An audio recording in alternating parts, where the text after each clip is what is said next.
Yeah.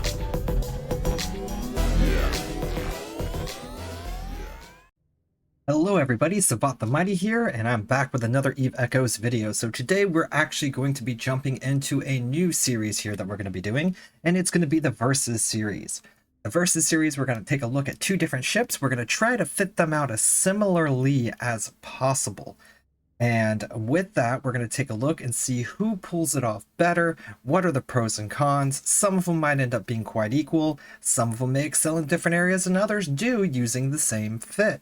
But that's what we're going to find out with this series. So with this series getting off to a fresh start, if you guys have any ideas for versus ships that you would like to see with a similar fit and see if they can pull it off just like another counterpart ship of theirs, let me know what that is. But to get started off in today's video, we're going to be taking a look at two ships that are very close to my heart. But before we get into it, if you do like my content, please leave a like on the video, subscribe, and hit that notification bell if you want to be notified whenever I do release new content in the future. That being said, let's jump into today's fit where we are going to look at the Oracle II versus the Tornado II. Or Tornado, if you like to say it correctly. Alright, so let's go ahead and jump into the first ship. We're going to take a look at the Oracle first. So again, we're trying to fit these ships out very similarly to each other. So I took that into mind when I was putting this together and figured I would do something a little bit fun. So the Tornado is known for using its micro warp drive and getting some pretty insane speeds, and I wanted to see if the Oracle II and the Tornado II would be able to use this long-range speedy fit to, well, fruition really, and see if it's going to be the end-all be-all of I'm going to get the heck out of there and be able to do distance, and which one of these ships pulls it off better and how. Okay, so taking a look at the Oracle first. We're going to start off. The Oracle isn't a Mars ship. The Oracle II is a Tier 9. It is a battle cruiser. Now, this ship here is going to have 7 high slots, and it has 3 mid slots and 6 low slots. The low slot, it gets 1 additional 1, and same thing with the Tornado or Tornado. If it gets the 6 low slots, that 1 additional 1 for the bonus for the upgrade there. And let's have a look. It's getting the extra gun too at the top. So for our high slots, we have Corpus C-type large beam lasers in here because we do want to have that fancy range, and we want to see how far out we can actually get this, and we want to be cycling the target computers. And for that, we actually have in the low slots, which we're going to move into next here, 4 of the Eagle tracking computers. And so 4 of these guys on here is going to let us cycle through these pretty much pain-free. If you have seen the video that I did with the Oracles, well, my regular Oracle doing tier 10s, then it's a common thing there. And on the Oracle 2 one, I did kind of a fit using the same thing. This extra slot is going to give us some more damage. We're actually going to put a Centum C-type heatsink in here. And we are also using a Republic Fleet large micro warp drive. I know what you're thinking. Republic Fleet? What? You're not going with any type of the C-types or anything like that? Can't. You couldn't fit it in here. So it wouldn't work. So I tried and I tried and I tried. Couldn't get it to work. Not with the appropriate fit. So that's where we'll show off where some of the things have changed. So the Republic Fleet large micro warp drive is listed in here. In our medium slots, I have 2 engineer large group armor reppers just to simulate. I mean, I don't really think we're going to need those for this, but if you're taking them into the higher missions, you may want to do that or swap out for another target painter. That being said, I do have the Haley target painter in here also. Now, my drone, I actually just have a Mark 9 Hobgoblin. It shouldn't be doing anything, so this is kind of a hood ornament, a decoration, if you will. And you can put whatever you want in there and have fun with it. Just bring your little buddy around with you. He's going to fly circles around your ship and have a merry little time while you're shooting stuff. For our rigs. Well, to make this work, we have not 1, not 2, but 3 ancillary power grid router 3s. And so these are giving us the increased power grid. With those in, one of the things you probably want to know, this is with max stats on the test server, and with those 3 in there, your maximum power grid with this ship is 2,242. Okay, and for the combat rigs, we went with these staples. We have a Laser Burst Air Raider 3, followed by a second Laser Burst Aerator 3, and a Laser Collision Accelerator 3. So we're trying to amp up our damage for this rangy fit. So where does that put us up? That puts us at a total of 1,158.23 DPS, with an optimal range of 82.47 km, and an accuracy falloff of 29.09 km. This is going to be for a total range at 50% damage without using any of the computers of 111.56. As you can imagine, this ship is losing in the range game. It does not quite have the range that the other one has. Well, what else do we have? Not too terribly much. We have a radar sensor strength is 29, scan resolution 374, signature radius 203, and can lock a maximum of 7 targets. Navigation in the ship out of the box is 226.20, warp preparation time of 6.6, and a warp speed of 2.7. Defense, it is going to be primarily an armor tank, but it has a total of 49,814 effective hit points, 10,914 of that being in the shields, with an EM resistance of 0, thermal 20, kinetic 40, explosive 55. And the armor has 15,604 hit points with an EM resistance of 50, a thermal resistance of 35, a kinetic resistance of 25, and an explosive resistance of 20. Structure hit points, it has 12,931 of those, with a 33% resistance across the board to everything. We already took a look at the offensive capacity there for the capacitor. Its capacitor recharge rate, minus 14.31 gigajoules, minus 61.8% total, with a capacitor capacity of 5,227 gigajoules, and a recharge time of 564 seconds, and a total capacitor duration time, if you had everything going on this ship, of about 4 minutes and 1 second. Okay, so we've looked at everything on this ship. We will take it out and see what it does in combat, and then compare that as well. But now we're going to go ahead and get into the other ship. So I'm going to go ahead and cut here, and we'll go back over to our contender. Okay, the Tornado II. This beast of a ship is going to be coming up right now. So, Minotaur Tornado II. This ship, again, has 7 slots in the highs, 3 in the mids, and 6 in the lows, gaining an extra slot in the highs for the Type 2, or the Tornado 2 rather, and getting a slot in the lows as well. So we fit this one out pretty much the same. In the high slots, I have 7 Gist C-type large strike cannons, because we want that beautiful range. That's how we're going to be playing these. And the low slots, again, I have 4 of those Eagle tracking computers. They're going to let us reach out and touch as much as we can reach out and touch and keep those things cycled and activated, and keeping it very similar with its opponent today. We also have the 1 additional damage mod, the Gistum C-type gyro stabilizer, basically the same thing as a heatsink, but for cannons. Okay, and we have on here the Gist C-type large micro warp drive. So it does actually have the power capacity, or the power grid capacity, I apologize, to fit the actual C-type in here, unlike the Oracle. What we're looking at on this ship is it has a total of 2,520 maximum power grid. Okay, let's take a look at the rigs, and the same thing. In the low slots here, we just have 3 ancillary power grid router 3s. And in our combat rigs, we have a cannon collision accelerator, a cannon burst aerator, and a second cannon burst aerator. That's 2 activation times, 1 damage, to try to get as much damage as we can out of this ship. In the mid slots, I do have a Mark 7 large group shield booster, and I have a Mark 7 large group armor wrapper. I just didn't really feel like, I don't think we're going to ever need those to come into play, but normally I would just put 2 of the shield boosters on there, the group shield boosters for this particular ship.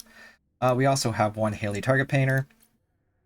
And let's take a look at the details. So this ship is actually doing 994.26 DPS, which is lower than the Oracle. So Oracle has that going for it. As far as defense goes on this ship, it has a total of 48,390 effective hit points, with 14,607 of that being in the shields, with an EM resistance of 10, thermal resistance of 20, kinetic resistance of 40, and explosive resistance of 50. And for the armor, it has 13,112 hit points, with an EM resist of 60, a thermal resistance of 35, a kinetic resistance of 25, and explosive resistance of 10. And for the structure hit points, it has 11,728 with a 33% resistance across the board. Its capacitor is sitting at minus 7.868 gigajoules, or minus 52.9%. Capacitor capacity is 3,274, with a recharge time of 564 seconds. The capacitor duration, if you had everything running, is 4 minutes and 40 seconds.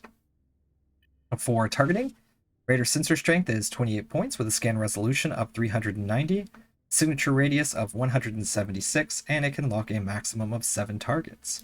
Navigation out of the box, it's sitting at 309.94 with an 8.34 second warp preparation time and a warp speed of 2.7 AUs. Whew. So this ship is also fairly impressive, and it's definitely gonna beat the range, and it's definitely gonna beat the speed of the Oracle. But will it beat in total performance? So this ship has an optimal range of 66.39. That is pretty good, not quite as good as the Oracle, but an accuracy falloff of 79.54. And this gives a total range up to the 50% threshold of 145.93. Definitely beating out the Oracle's 111.56. So this ship definitely can do that 50% damage from much further out, and when we're going to be activating the Eagle tracking computers down here, it's going to get much, much further. So this is definitely going to win the I can shoot farther than you game, by far. Okay, so that being said, we looked at all the little details on it. Let's actually take these guys out to combat and see how they fare. I'll be right back with the combat cuts. Alright, so we're here at the combat with the Oracle. The first thing that we're going to do is we're going to check out the max speed on this ship. So let's start moving in a general direction just to get the cloak off of us. And let's check out our fittings now with the navigation. We're moving at a total of 2,857.4 speed. That's pretty quick. It does take our warp preparation time though, up to 28.97 seconds if you're trying to warp away with a micro warp drive on. Don't recommend doing that. But if you wanted to, that's what you're looking at. You're looking at half a minute basically to warp. Okay, so let's turn that bad boy off because we want to warp. We are at the Alantine Stargate, so let's go to the anomaly.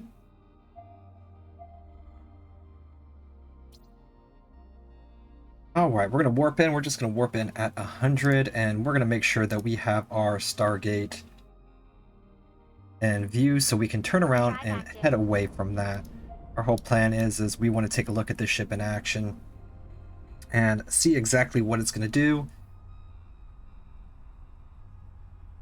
which we pretty much already know. It's going to sit back and snipe things. Excellent. So we came in at actually a pretty good distance away from them. They're actually at the 120 marker already. We're going to lock everything up, and we are going to approach. And we're going to pick this guy here. We're going to hit one of these, and we're going to fire. And we're just going to let it go right now. We're going to take a look with one of these active. We are sitting at 115 km optimal range with an accuracy fall off of 40. So I'm just going to write this down for later. We're at 155.09 for half damage. 155.09. Okay. So as long as we can keep activating those guys, we should be in a pretty good spot up to about 155 km out. So we can stop out here and we can just chill at this 120 marker and we can do some really good stuff. Now, the next thing that we want to actually look at is we want to see what our damage is going to look like with the heatsink on, 1,483.95. That's not too shabby at all. So this thing will be doing half of that damage, so 700-ish or so at that maximum range with one of those activated. If we do fail to activate any of them, we are at pretty extreme range, so we're not going to be doing too much damage even at this 120 with this fit. So even though we have the ability to sit out far, this ship's definitely going to want to sit in a whole lot closer than the counterpart, in my opinion. I haven't actually done the combat for the counterpart yet, but we will put that to the test. I think the counterpart's going to be able to sit much further out. However, this ship is going to be able to bring more damage to the party, in my opinion. So it's going to have to fight closer with the option to scoot back. It can scoot back, and when it does scoot back, it still has the ability to hit and apply the damage, just nowhere near as effective. However, once it does get the targets cleared out, it is going to be able to scoot in and do much more damage way more effectively. So if we start moving in here to the 100 marker, we can focus down some of these ships, activate another tracking computer, and just start blapping away at 100 km.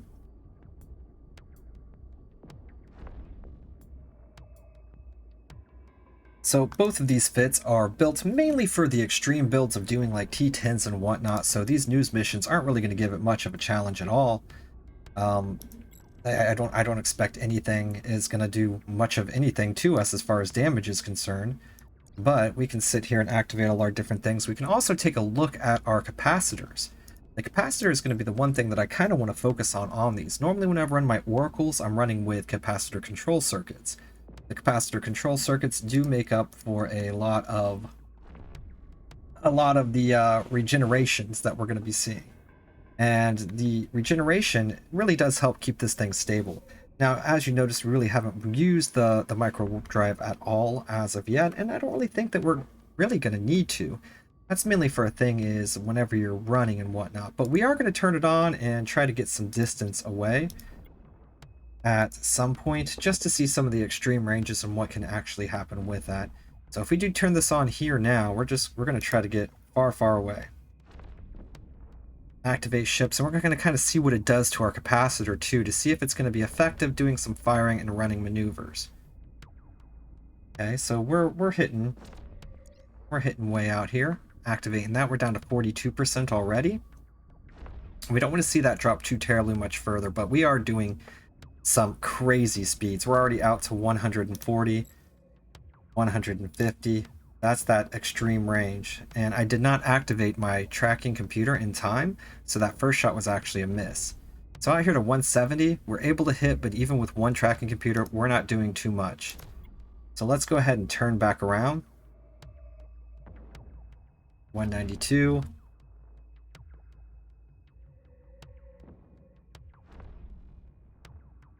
There we go.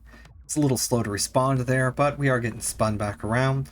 We are sitting at 39% cap. Let's see if it's actually going to get itself back up. Probably not, because I'm about to hit this thing again. We're going to hit that for a cycle or two. And we are well outside of the range. However, what I do want to see here is... we have two of these guys ready, so if we do activate two of them at the same time, we are able to apply some damage. What does that put our range at when you activate two? We're sitting at an optimal range of 144 with an accuracy fall off of 49. Not bad. Still is going to take us quite a bit of time if we wanted to sit out there and do that, but we would be able to sit out there at that range and cycle, and we would have to wait probably about 40 seconds or so in between each ones. Okay, so now that we're getting back out to that 50, we're at a 36% power grid, down to 32.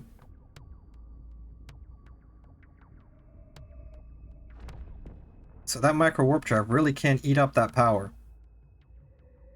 And with this ship here as well, what we're looking at is those lasers are going to be eating the power core as well. And so our power core has dropped down a lot, but we were just playing around as well. Normally if you're sitting there, you're not activating all that stuff simultaneously. You're going to play around with the tracking computers and find your sweet spot.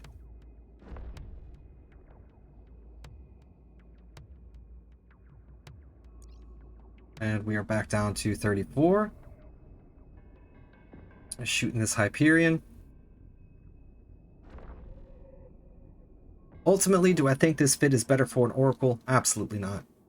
I definitely think just using the regular medium micro warp drive is going to give you enough speed that you need to control the distance, and you can fight up a lot closer, and you can use that power grid for other things.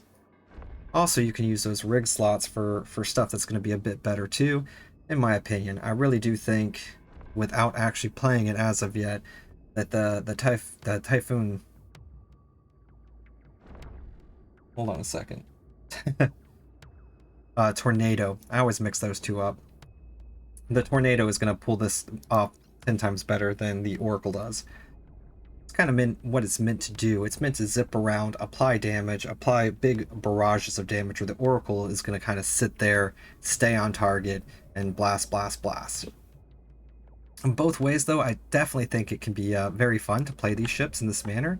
Now remember, this is with max skills. They are level 5s, so take that with a grain of salt when you see these fittings. It would be very, very difficult to get in there unless you just respect all of your skill points into doing so. So, as you can see, when the Oracle does get close up, it is hitting for those big damage shots again. It does put out the damage pretty consistently. Its fire time and the activation time on the guns is pretty good. So if there's a lot of ships coming in, you can usually take them out pretty quickly. All in all, I think it does an okay job. I like it a lot. Would I use this fit with this many tracking computers in here for just a regular news mission? No, I'd up the damage on that. I'd put in more heat sinks and go to town if I was going to do this. Probably get away with sitting out at like 70, which I probably will do. Probably go back to it. Alright, so in wave spawn, what are we doing? We're going to go ahead and approach our exit point, and we're going to lock up our tiny ships.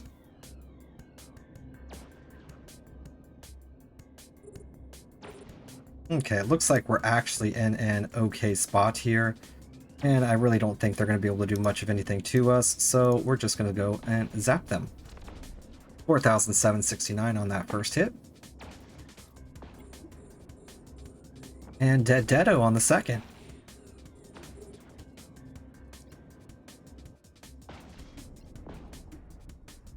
Okie dokie. Let's activate that.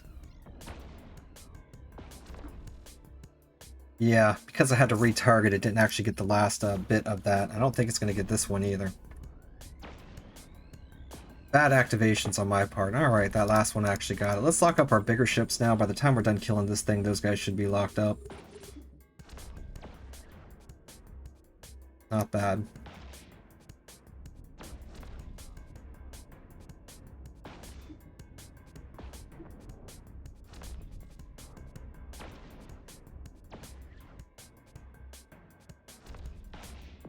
Okay. So, sitting out here without the tracking computers on is a bit of a waiting game. We're now down to about 1 second left till we can activate those again, which we gladly will do as soon as we're able. There we go. And these shots should start applying. Oh, 9,722. That was a big hit on those shields. 3,400. Alright, we're moving into the armor. Damage is going to be tapering off quite a bit here.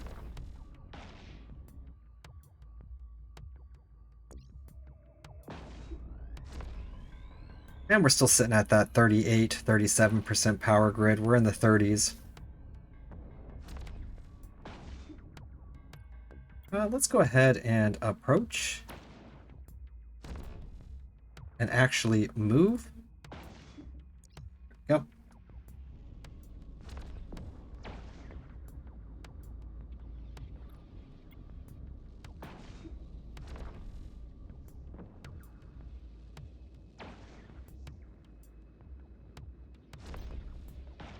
And let's take a look here. 82. We're going to set our approach to 82. Let's speed this up a little bit.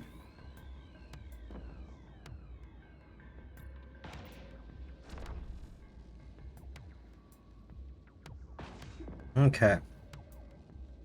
And that should be that.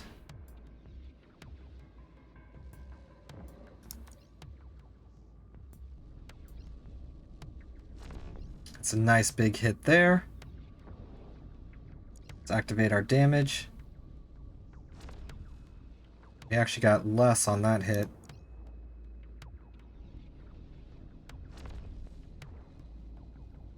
But we're still doing pretty consistent stuff here.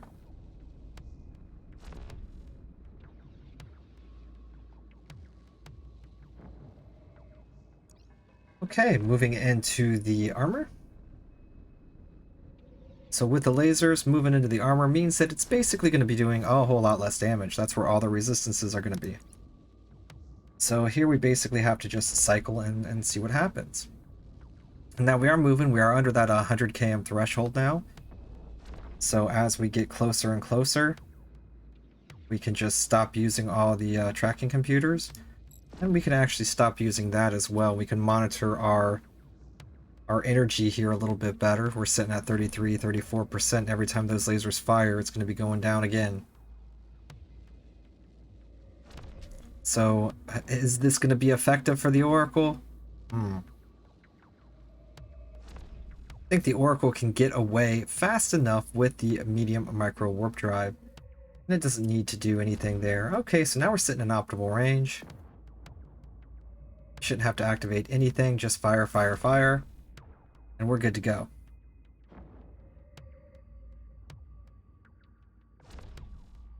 Alright, as soon as we break into the hole here, our damage should increase a little bit, as that hole should have overall less resistances than the armor does. And we can start seeing the ship falter a little more. The thing with these Galente ships, though, is they do have a lot of hull. So even though you get through that armor, it doesn't mean that you're quite done with the game yet. You're going to do more damage, but they still have a pretty thick boy hull going on as well.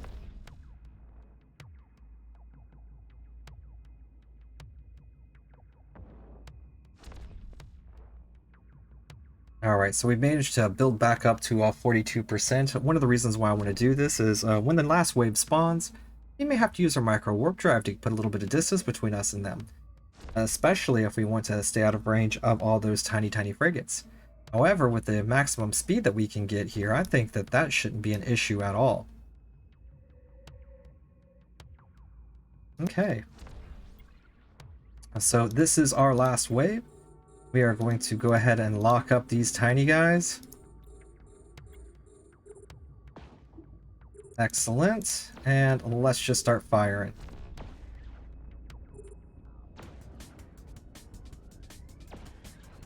Okay.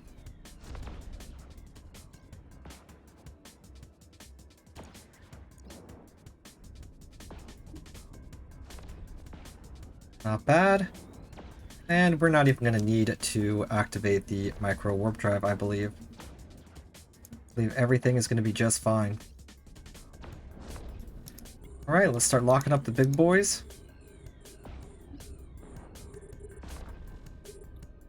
And let's turn ourselves around and approach.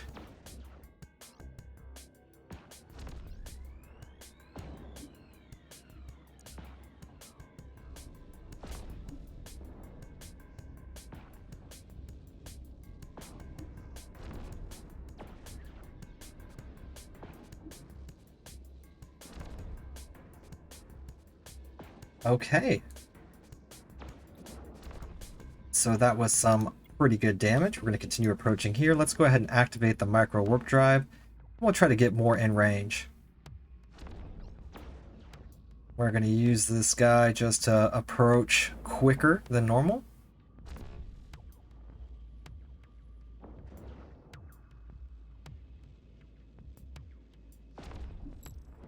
So where the power grid does get pretty low, I think if you manage your resources correctly, you should be just fine.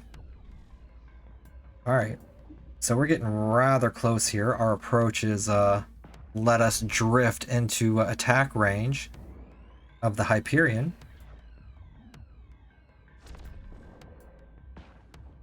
So that's some scary stuff there. We don't like being in an attack range of anybody. So that's definitely a downside to this. When you're going that fast, even if you just overshoot your number, we overshot by 10 km. We're sitting at 71 instead of 82. Pretty crazy. Now we could get out just as fast if we want to, but I really don't think that that's going to be called for in this. Okay. Set an approach on him. This should be the last shot there. And we are going to go ahead and activate our damage. And we're going to go to town on this guy. Alright, so 776. 11,000, not bad. Man, I'm excited to see the tornado. It's gonna have some big chunky numbers. Okay, so we're approaching our maximum ranges, which we're sitting in here. Now I think the tornado will probably apply its damage a bit better, honestly, in my opinion. But we'll find out. We will find out. So we're sitting at about 18 minutes for this one here. So I wouldn't say it's the most effective way to do this, that's for sure. We've had stuff that does it a lot better. But it would be able to sit out and do these type of missions no problem, taking the easy peasy way, as we knew the Oracle would. Sitting back chilling, being able to kill, doing pretty good DPS as long as you want to stay within your ranges. Being able to dictate the battlefield. Again, I don't really know if the large micro warp drive would help this ship out. Hardly at all. I mean, maybe you could place it with a large afterburner, possibly. And give yourself some more room. But the large afterburners, I'd have to test it out more. See if it's gonna be something that's worth anything for the purposes of actually gaining the speed. The one thing I do like about the micro warp drive, and let's say you did have some elites coming in on you, you can get out of there that quick, which is going to be pretty cool. That's one thing I do have to say that a large micro warp drive does have going for it. Okay, so we're just about dead with this guy. Come on, Hyperion. 6,000 hit in the hole, not bad.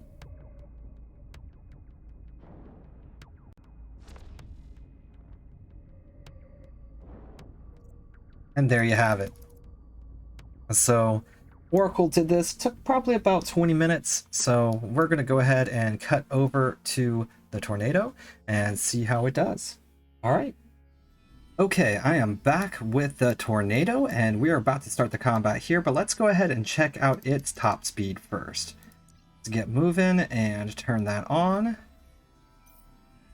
Its top speed is going to be 3,927.81, meaning it can really get up and go, blowing the Oracle out of the water in the top speed category, which it should. It's actually using a C-type large micro warp drive and able to keep going pretty good with that.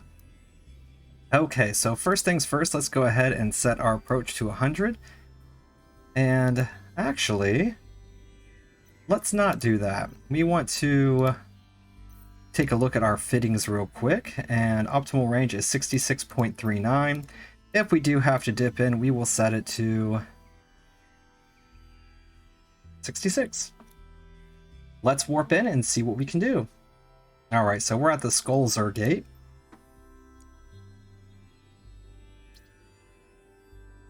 Warp in at 100.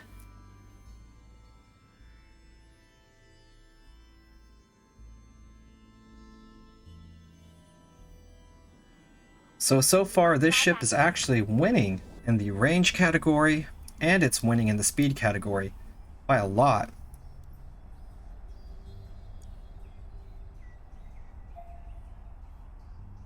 And so I think for range combat, this ship definitely takes the cake. It's going to be able to do things much farther out, and that's awesome. Okay, so let's lock up everything. Let's approach our gate. We started a bit closer than we would like to in this ship. Okay, so let's lock up, activate, and just wipe off the face of the Earth. And let's see what the Damages, 1,273. Second hit was pretty good as well. We can turn that off. We are sitting way out here at 130. Okay, so if we stop moving and just chill out here at the 150 km marker.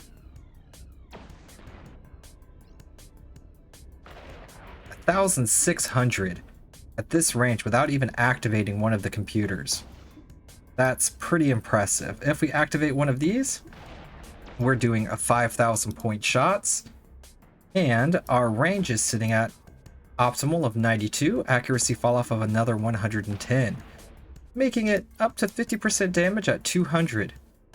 So we can sit out here comfortably at this this 150 and do damage. But is it going to do it faster? Is everything going to be just that little bit better? And so it does look like, unfortunately, with the tracking computers here, we're only going to be able to get one shot off per activation. So we really need to make those count. So it's not going to be able to cycle through these just like the Oracle can. It's going to have a bit more issues doing that. However, it already has a lot more range out of the box. Alright, so our next shot here. Well, thought it was going to be activated in time, but I guess not. Okay, so let's just go ahead and turn that off completely. I don't think the targeting or target painter is going to help us very much out here. So let's activate and fire. So 6,010 at 152. Yeah, we did not make it to a second shot, but we can activate another one. 4,000.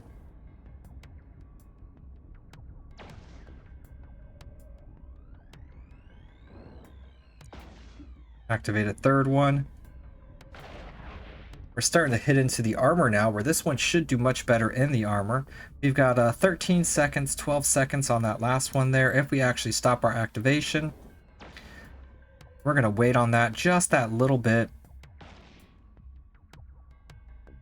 Okay, we're going to activate those and fire. 5,147 at 147 km. So we're doing pretty good out here at this really long range.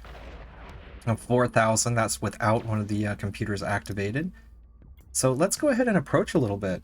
We should be able to get a bit closer, do more damage. We're still doing, I think, just fine damage out here at this range. The fall off on this ship is so huge that it's able to hit from way out here and be completely safe. So one of the things you actually could do with this ship, I think, to make it just better and better at this than even the Oracle, would be to take off some of the tracking computers and put on more damage mods. You could actually get the damage up on this ship and still have a ton of fall off and be absolutely fine.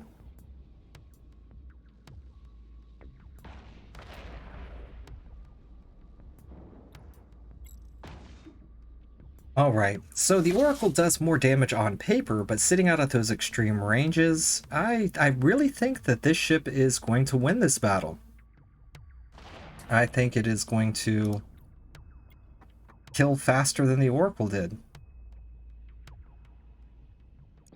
Not only that, but we also have another thing to take into consideration here. Look at the cap on this ship.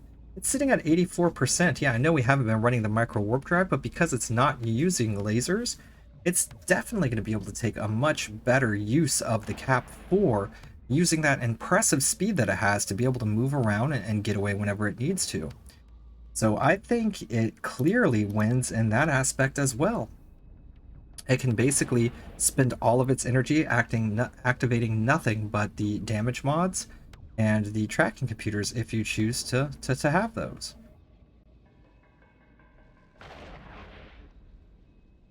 So the roughest part of this combat is going to be the shields. Once it gets through the shields, it should do a pretty impressive job at just destroying its armor and its hull.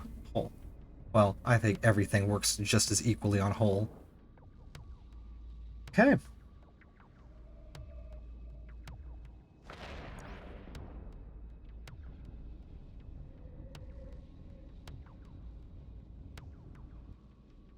And I really don't think we need to get much closer than this, to be honest. We're doing a fairly good job sitting out where we're at right now.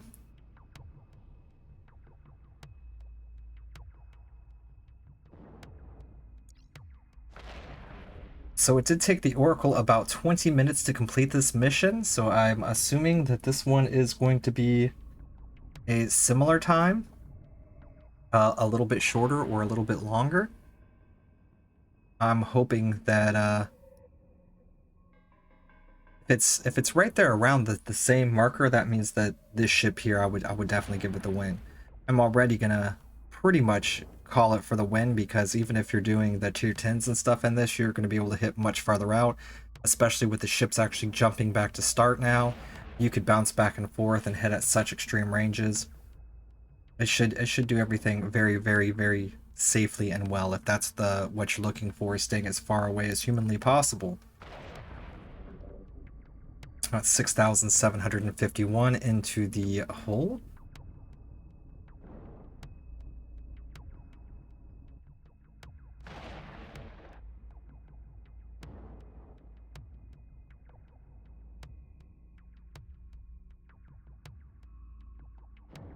The one counterpoint I would give this ship is it does have to get pretty close in order to get out of its fall off range, but I don't think that matters.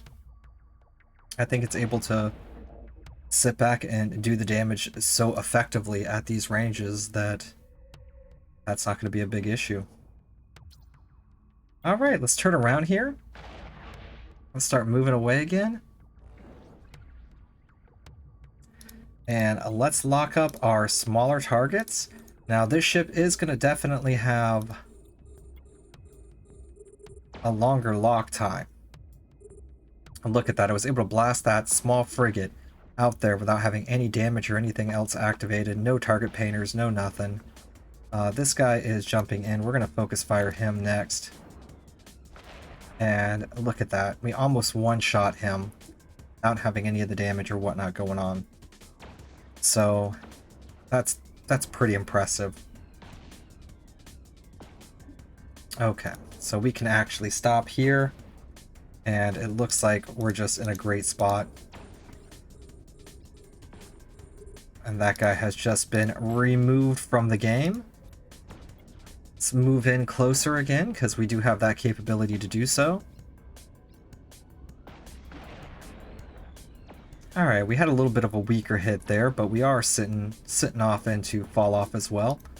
Let's activate one of the computers. We've actually forgotten to do that, and it's still been working quite well.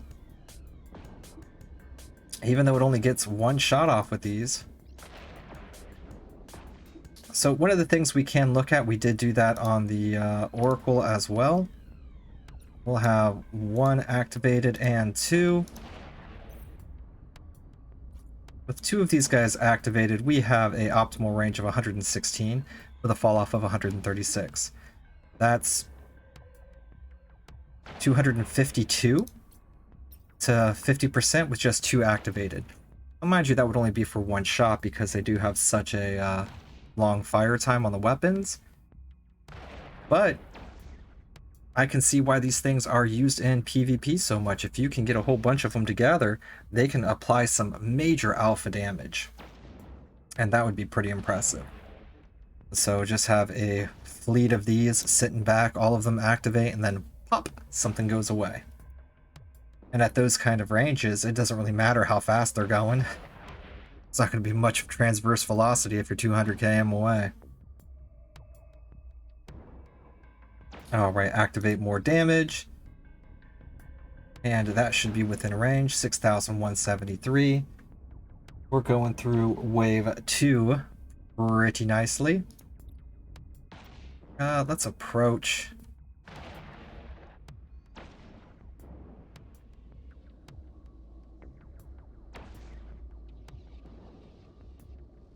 And it should be one more shot and that guy is dead. I'm still sitting up at that 80%. So you could be pretty generous with your micro warp drive in this. And it applies that speed so quickly. We're already up to 1,007, 1,008.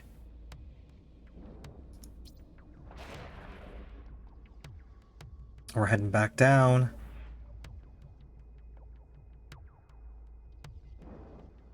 Just gets there so quickly. Alright, so we're sitting off here at 75 km. And we are still approaching. I do want to get as close as possible. Alright, we're starting to take some shield damage now. So we are in range of this guy here. We're actually taking some pretty chunky damage if we stay in this range.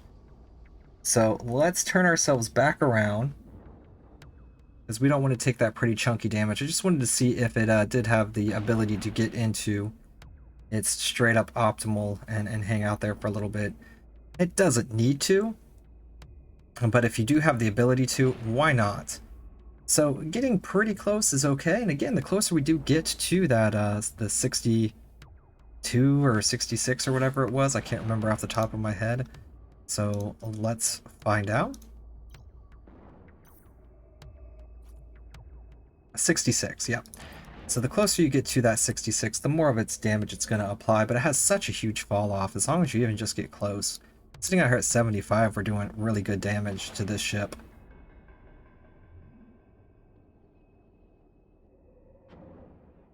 It's pretty hard.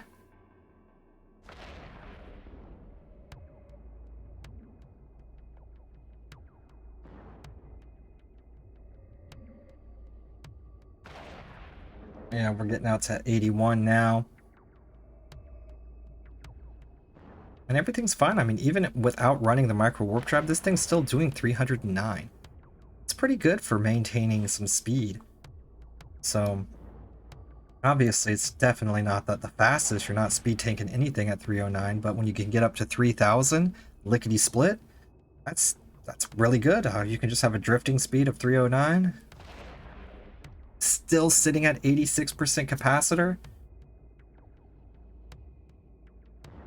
And definitely going to be good for zipping around the battlefield, dictating that distance, making sure you're there when you need to be there, and then not when you're not.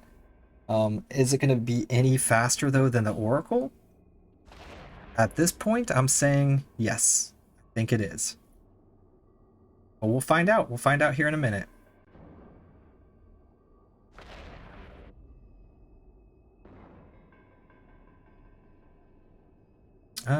I want to kind of save the damage for the starts of the next wave. We can activate one of those, though. Why not? There we go. Alright, how far off are they going to spawn? Oh, yeah, they spawned in a great spot. They're sitting in perfect range for us at 139 km. Yeah, we love it. That's what we want to see. So we're actually just going to stop here. And we're going to take a look at you. We'll activate one of these and blow you up. 7,000. Almost one-shot him from this distance. And we didn't even use the target painter or anything like that. Okay. Lock up this guy next. I think we're going to one-shot this drone, the test drone, so I'm not even going to activate anything there. Yeah, it just went away. That is so awesome. Alright, let's activate both of these for this next guy. See if we can wipe him off the map. Ah, so close. 6,600. Almost got there in one shot.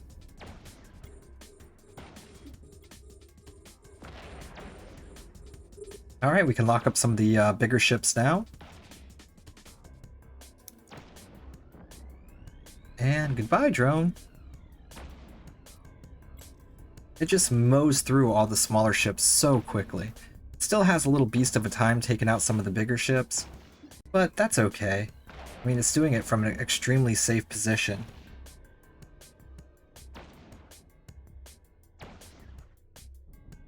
Activate another one for a shot.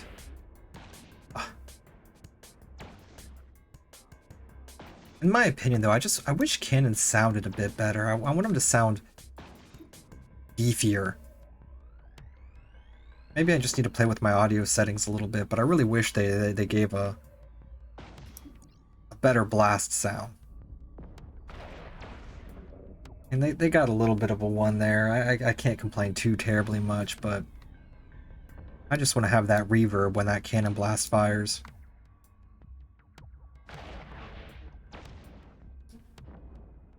Make them sound like they're huge.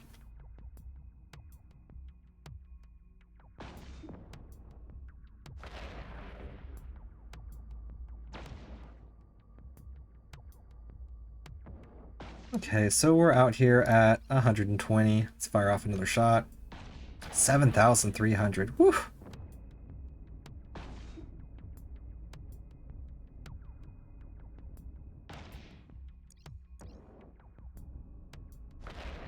$6,700, and let's start approaching. It is our last ship.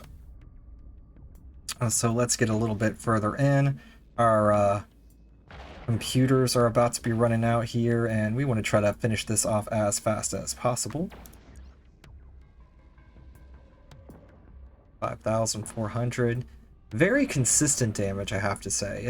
It's not as extreme as the differences with the Oracle.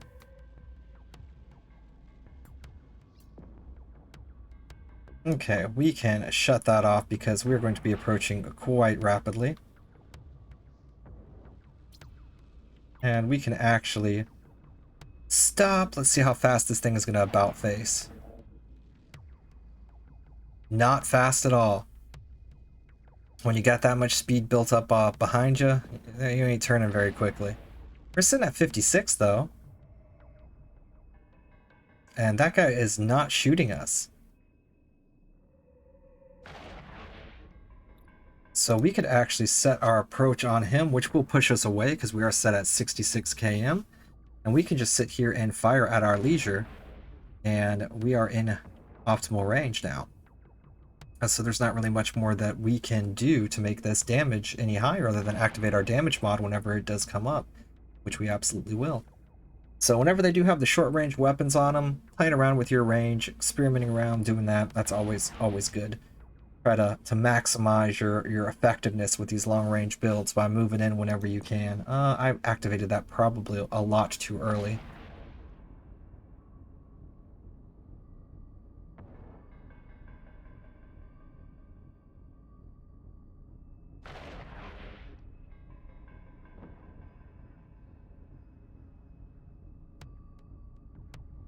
Uh-oh.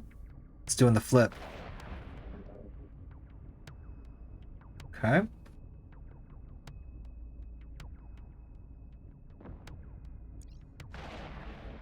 mean, I don't need to activate that. I just like pressing buttons.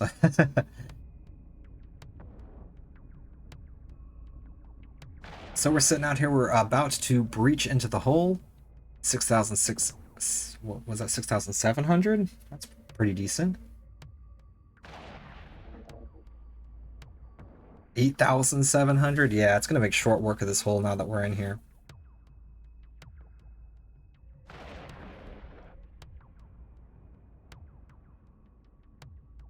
$9,700. It just keeps getting better and better.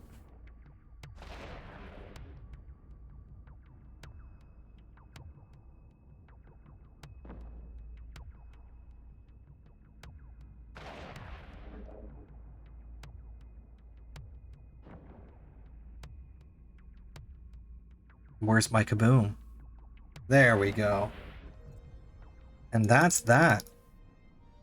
So it did finish the mission. It did take about 21 minutes to do that mission. So the speed was relatively the same. I think if I would have actually been a little bit more aggressive and moved in closer, it would have done it in the same, roughly the same time as the Oracle. So able to clear a mission in roughly the same time as an Oracle, able to do it from further distance away, and able to dictate that distance and have a much more stable capacitor. I would definitely have to say the long range fit does go to the Tornado as far as victory for this head-to-head. And so Tornado does seem to be the king of long range combat when it comes to these battle cruisers, which is pretty cool. I like it. It's able to go very, very fast. It can actually manage the power that it has and it can fire and be effective against a lot of different ships using those cannons and really reach out and touch you. So one last thing that I am going to do real quick in this, and this is just for more of my entertainment. You would never really ever have all those activated at one time, but I want to see what the actual maximum range is of this. Optimal range of 139 with an accuracy fall off of 161. That is pretty ludicrous. That is... whew, 300? Yeah, 300 km. So, for one shot, it can hit you 300 km out. If it really wanted to. Alright, that's crazy. Well, I'm going to go ahead and cut this video here. If you do like these verses and want to see 2 ships of your choosing appear in these, please go ahead and leave a comment in the comments below. I will look at the comments and try to judge what 2 ships to go head-to-head with next. Do you like the format? Do you want to keep it with the same fits? Do you want to see 2 ships go head-to-head with different fits? Do you want to see how they compare there? Let me know what you think and where you think the direction of this series should go. Alright, thank you for watching. I hope you have a great day, and I will see you next time.